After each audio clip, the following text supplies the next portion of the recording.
ရှိသမျှလုံးစုံဘုံ30ဖြစ်သမျှဝိနေယတို့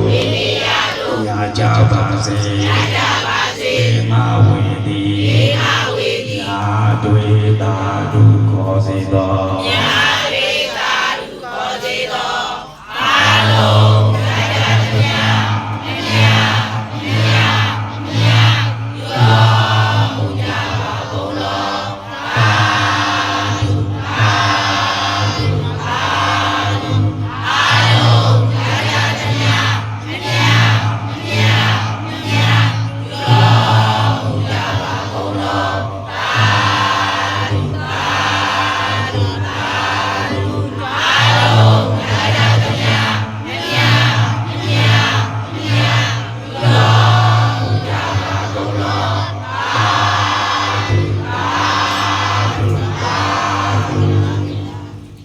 မလေးချက်လောက်နေနေ